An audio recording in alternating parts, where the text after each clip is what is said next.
everyone and welcome back to another video. Today we have another sex video. So we are talking today about your first time having sex. Just quickly, I want to explain a little bit more about the video. I'm not sure what I'm going to call this, so I'm just going to explain what this is about. We're talking about everything here, so we're talking about things you need to know, things that you should maybe think about if you are ready for sex, and virginity. We're talking about all the type of things. This could be a long video, so I apologize if it is lengthy, but I feel like there's a lot to talk about when it comes to losing your virginity. So yeah, the first thing that I want to do quickly is defining what I mean by sex in this, and also gender. So with sex, that encompasses everything for me, and I think we need to talk about sex like that to be inclusive. So obviously not everybody's gonna have a penis and a vagina in a relationship, so we can't just class penis in vagina penetrative. I can never say that word. I'm probably gonna slip up on that quite a few times in this video. Penetrative PIV, we can't just count that as sex. So sex is including everything here. There is a lot of this that is very specific to penis and vagina, or penetrative. I don't even want to call it PIV because it could be anal. Oh, penetrative. I'm just gonna say it wrong and we're gonna roll with it. Okay, so there's a lot specific to penetrative sex here, but I just want to say that for me, sex means everything. And also when I say people with vagina, I mean anyone, no matter how you identify as your gender. I mean just people with, I'm talking about people with vaginas here. You could identify as a man, but having a vagina means certain things with sex. So that's what I mean in all that. I just wanted to put that out at the beginning so you guys know what I mean when I say what. If I slip up and say men or women in this, I apologize. It's just, there's a lot of years of conditioning going on here, still trying to undo, so I apologize if I slip up. Thought we'd just put that out in the beginning. So the first thing that I want to do that is the most important is to debunk virginity. So a lot of people might have clicked on this because of they're thinking about losing their virginity, or they're nervous about not being a virgin anymore. Virginity is one of these social constructs that makes no sense, and that's what I want to put forward and educate you guys about, because we need to stop acting as if virginity is this holy grail thing that once you lose it, you can't, that's it, it's gone. As Ruby Rare says in her book, you can't lose sex. That's all this is. You can't lose it and regain it. You don't lose your virginity. Virginity means nothing. It's a silly term. I don't know why you have a term for someone who hasn't had sex yet, because that sex is nothing. It is just a new experience that you are trying out, that you've done. It doesn't matter that you've never done it before. It's a new experience. It can be a big deal if you want it to make it a big deal, but it's not a big deal. So if you're worried about, oh, should I lose my virginity? Should I do this? Don't think of it like that. If you feel like you are ready to have sex, which we're going to talk about in a little bit, it doesn't matter if you are not a virgin anymore. It doesn't matter about it. Obviously there's a lot of things that, maybe not a lot of things, but there's one specific thing that people tend to think about with virginity, and that is the hymen. So we are going to talk a little bit about the hymen. Okay, so I have got a little I've got a little picture from Ruby Rare's sex ed book. I'll leave a link in the description for that. I've mentioned it already in one. Let me try and find the vulva. So I found it. I'm using Ruby's book because it's a lovely illustration, so if you don't want to see a vulva, don't look. But I don't even, am I allowed to show this? It's an illustration, so I'm hoping I'm going to show it. So obviously this is a vulva. This is the vagina. Within the vagina we have the hymen. The hymen is just a membrane, okay? So it's just kind of like a little piece of skin that's in the vagina, that's up there, that people seem to think that once that is broken, you are no longer pure, or you are not a virgin. I know that a lot of people in Western society kind of are getting a little bit more of a grip of the hymen, in terms of it can be broken doing whatever, you know, it can be broken by tampons, it can be broken by sports, it can be broken by anything. But I think we need to unpack this a little bit more as well to understand some misconceptions that happen in your first time. A lot of people put that down to the hymen, but we need to talk about why this is incorrect. The kind of perception of the hymen is a bit incorrect in what people think it is. So a lot of people think that when you have sex the first time, you break your hymen, it's painful, you bleed, and it's just part of sex. I'm here to tell you that is not That is not true. So the hymen itself is actually avascular, is that the right word? Yeah, avascular. So that means that there shouldn't be any bleeding when you break your hymen. If it is bleeding, it could be because you've done something else around the hymen, but the hymen itself shouldn't bleed. Also, there are no nerve endings in the hymen, so it doesn't hurt when it is torn. And so if you are having pain when you have sex, it isn't your hymen tearing, it is something else. We're going to talk a little bit about that later on. I will get to that, but that's just something about the hymen. So it's avascular, so it doesn't bleed, and it has little to no nerve endings, so it shouldn't be painful when it rips. That is why a lot of people don't even know whether they've ripped the hymen already before they've had sex, like putting the tampon in, because it doesn't hurt. So that's a little bit about the hymen.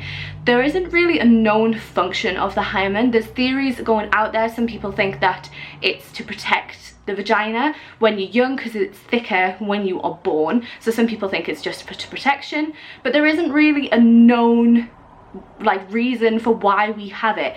It's not about sex, and it's not about purity before sex.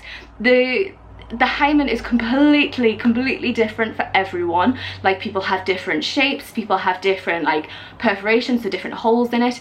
It honestly, so many things can affect it. I read a really good research paper about it. I'll leave below if you guys are interested in that type of thing, but it's so different. They found hymens intact in pregnant women. So I think that shows that it's not about when you've had intercourse. It's not about that. It's just a piece of membrane that we have in vaginas, and that's all it is. It hasn't got anything related to do with sex, apart from that it's in a vagina, and in penetrative sex something goes up your vagina. So yeah, let's stop thinking about the hymen as an excuse for bleeding and pain in sex, because it's not. Next up, I'm going to talk about things that you need to know for your first time. I'm going to come on to pain stuff in a little bit, but first I just want to talk a little bit about consent. So obviously, consent is a big thing with any form of sex. You both need to be consenting. So if you're in a heterosexual relationship, please don't just think that the female needs to consent. Both of you need to consent in this, and consent needs to be really clear. I know some people think that it can be a little bit of a mood killer for consent, asking and making sure that you have it. You can ask them in a really sexy way. You can be like, do you like this? Do you mind if I do this? I really want to do this. Is that okay? Like, make it sexy, make it into the mood, because it's so much easier, like, consenting but maybe making it feel a little bit awkward than going further down the line and realizing that somebody maybe didn't consent, and there could be repercussions of that. So make sure that both of you are consenting. Obviously, there is the whole thing about age with sex. So in the UK and England, I think it's the whole of the UK, but in England especially, like, definitely the legal age of consent for sex is 16. So you have to be 16 before you can be perceived as giving consent for sex. If you are underage, I don't know how to say this without promoting it. I'm not promoting that you go out and have sex if you are underage. Just I think you should wait. But if you are underage, 15, I'm not talking young, I'm talking like 15, and you are with somebody who is also 15, it is unlikely that you are going to be prosecuted for statutory rape, because you are both of the same age and you both consented. But you still need to be 16 to consent. So please just make sure that you are 16 if you are having sex, and that includes all sex as well. Don't think that if you just gave somebody a sneaky hand job that you aren't breaking the law. It's all sex, so keep that in mind. Okay, another thing that you need to know that I'm not going to go into depth here because I'm sure this has been shoved down your throats, but STIs and contraception. I am not going to go into depth this because that's a whole other video, but please make sure you understand STIs and how to protect yourself against them. You need a barrier form of contraception to prevent STIs. So please don't think just because you're on the pill you don't need to use contraception. If you're with somebody who you don't know, or you just like, oh, I don't know if they've been with anybody else, or please just be safe. Please use a barrier form of contraception. So that can be condoms, dental dams, anything. I'm not going to go into it in depth, but please just make sure that you understand STIs and how to prevent them, and also how to prevent pregnancy if you have a vagina and you ain't wanting some babies. So just think about that. Now I'm going to talk about a little bit more about the pain and the bleeding. So obviously a very big myth about your first time is that it's gonna hurt and that you might bleed. As I have established, you should not be bleeding or having pain from the first time that you have sex, because the only thing that people think that this could be of is the hymen, and I've talked about it, it isn't the hymen. So the main reason that people seem to bleed from sex from their first time is because they don't know what they're doing, and that means that it can be unlubricated if you have a vagina, or even if you have a penis. For this little segment I'm going to talk about just vaginas, and I'm going to talk about penetrative sex, okay? So bleeding and pain, as well as not having enough lubrication, it can also be that the person with the vagina is just not turned on enough, because when our bodies get turned on, our vaginas kind of get a little bit ready for sex. How am I going to say this without sounding really vulgar? I struggle with this. I'm very straight to the point in terms of just being like, this is what happens, but I need to tone myself down for YouTube. How would I put it? Our vaginas relax a little bit more, okay? So people think that it hurts because you're super tight because you have never had sex before. It's not really how the vagina works. The vagina naturally lubricates, which can be an issue if that, I'll talk about that in a second. It naturally lubricates and it naturally relaxes when you are getting ready for sex. So the main reason that people seem to get this pain and this bleeding is because people go straight into sex, don't have enough foreplay, don't make sure the person with the vagina is turned on enough, because people with vaginas tend to be a little bit more difficult to turn on. So they just go straight into sex because they think this is what it is, we're having sex, we're gonna go, let's do it, woo! But then they don't check whether they're turned on enough, so the penis goes in the vagina, or the sex toy goes in the vagina, or the anus, but the anus is a little bit different, it doesn't self-lubricate, goes in, the vagina isn't relaxed, it isn't lubricated, so there's a tear, and that is why it hurts and it bleeds. Obviously it doesn't always tear, but it's still bloody painful if it's not lubricated. It doesn't necessarily always tear, but it hurts like a bitch if you are not lubricated or relaxed enough. So they tend to be the main reasons. So going into sex, be aware of that. Take your time. There's a few other questions I have that you should maybe ask your partner before deciding whether you are ready for sex, but keep that in mind. Like, you need to be in the best state of mind for it. Please don't just rush into it, because it can hurt and it can cause problems down the line. So please just calm yourself down, get in the mood, take your time, do not rush into it.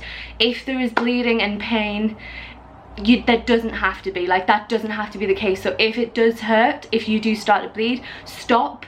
If you're bleeding, maybe just stop, but if it's hurting, stop.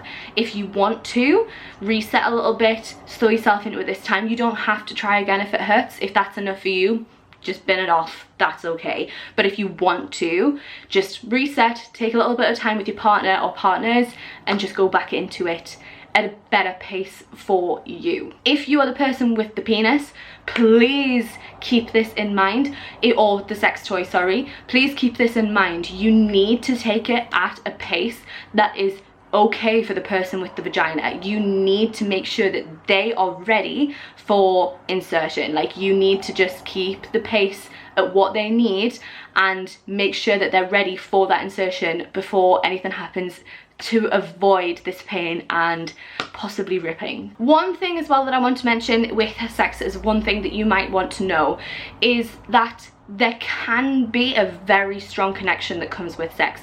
I'm not saying that this is what happens with everyone, like, some people just don't get this connection, but if you are doing this for just a fling, just to get some pleasure, that's completely okay. But just be aware that you can feel a strong connection with the person that you have sex with. Obviously that connection doesn't have to go past the time that you have sex with. If you just want it to be a fling, that's completely okay, but there is a strong connection when you're having sex, and just be aware that that happens. Hormones happen for women, it happens for men, it happens for whatever, like, it just happens. So just be aware that that might come about when you are having sex. Last thing that I think you should know is aftercare. So there are a few different aspects of this. The first one I'm going to talk about is personal. So aftercare in the terms of not biological, mental, it actually comes more from the BDSM kind of community. They are amazing with aftercare. They know what they need to do after sex to make sure that they calm down from all the kind of stuff that they've been doing. So this needs to be part of everybody's sex life to make sure that they have a smooth transition out of sex, because sometimes it can be a little bit like, oh, it's finished, what happens now? So we need to maybe take things in from that kind of community. If you're part of that kind of community, go with them, go do that, but it needs to be in everyone's kind of repertoire for when you're having sex. So what I mean by this is making sure that the other person is okay and taking time together. So a really good example of aftercare is cuddling. And even if you're not a fan of cuddling, after sex you might be a fan of cuddling. You've just experienced a really strong emotion experience, physical experience with that person or people. You should take some time with that person to just cool down a bit, cuddle them a little bit. It'll help your brain just come back down to its normal functioning level instead of being back up there where it was with the sex. So that could be talking about what just happened, it can be cuddling, it can be just sitting together, it can be anything, but just try not to just let it happen and then go, because it can have repercussions down the line. I'm not saying this is for everyone, but I think people need it more than what they think. So especially if it's the first time, just take some time with your partner or partners and talk about what happened, how you feel, and think about your emotions. I know some people like to journal after sex. Just think about how you're feeling a little bit. The second aspect of aftercare is peeing. Now this is more for people with vaginas. I'm not sure, I don't think people with penises have to do anything apart from wash. People with penis, please go wash your penis after if you have been in a vagina, or if you've done anal, especially if you've done anal, just go wash your penis. People with vaginas, we need to pee after, and the reason for that is UTIs. If you don't know what a UTI is, it's a urinary tract infection. When you have sex, it's very easy for things to just go up your UTI, your urinary tract. So we need to pee. When I say we, obviously it's because I have a vagina, so I'm just us people with vaginas. We need to pee after sex to kind of flush all of it out a little bit. Please do not skip peeing after sex. No one told me this, and I had UTIs for about 2 years. No, maybe a year. A long time, and I didn't realize why, because nobody had told me that I needed to pee after sex. You need to pee after sex if you've got a vagina. Just do it. It's healthy. You don't want to end up with cystitis every 3 weeks. It's painful. Just go pee. Okay, last thing that I just want to say is I've thought of some questions that you might want to ask yourself if you want to think about whether you're ready to have sex with somebody for the first time. Obviously, this isn't limited down to sex for the first time. This is sex every time. These are questions that maybe you should ask yourself with having sex every time, because as much as sex can be a casual thing that you can have as often as you want or as little as you want with as many people as you want and whatever genders you want, it's still a strong connection that happens, and it's still a big thing for other people. Whether you think it's a big thing doesn't really matter. It's about whether the other people think it's a big thing. So just keep in mind these questions every time. They aren't specific to first time, because like we've said, it doesn't really matter whether sex is your first time. It's just a new experience. So these questions are things to think about when you're thinking about having sex with a new partner or an old partner. So the first three are around consent. So the first one is, have you and your partner consented properly? When I think about this, I'm thinking of obviously everyone, but coming to mind, I think about young females who are feeling pressured into sex. That isn't consent. You need to really feel like you want to have sex. If you are with a female, whether you're female, male, non-binary, you need to make sure that that female is feeling ready for sex. And the other way around, a lot of men feel pressured into sex because and the lads, you gotta have sex. So please make sure that both of you are genuinely consenting and not just feeling pressured to consent. The next question is, do you understand when consent has been retracted? So somebody decides not to consent anymore, halfway through or at the beginning or at near the end. Like, you need to know that in your head you understand when consent has been taken back, because it can be taken back whenever. It doesn't matter whether you've spent about half an hour turning somebody on and then you get to it and they're like, no, I don't want to do this anymore. That they've took their consent back, that's it. It goes no further. So you need to make sure that you understand what that is and what that means, and you know how to do that, because obviously if you've been turned on, it can be a little bit frustrating, but you need to make sure that you can deal with that and not make the other person who's taken the consent back feel guilty about it. And obviously on the flip side as well, make sure that you know how to take back your consent and you know how to deal with your emotions with taking that back. So just make sure that you understand consent and all the different aspects. The third one is, do you know each other's boundaries? So this is just one, whether it's 2 people or 5 people, do you know every person within the sexual intercourse that's about to occur? Do you know everyone's boundaries? Because the last thing that you want to do when it's your first time or your 100th time is to do something that makes the other person feel uncomfortable. So just make sure that you know what is okay for everyone that's involved. Next question, I wholeheartedly believe it is a good question for whether you're ready to have sex with this person, and it's, can you laugh with them?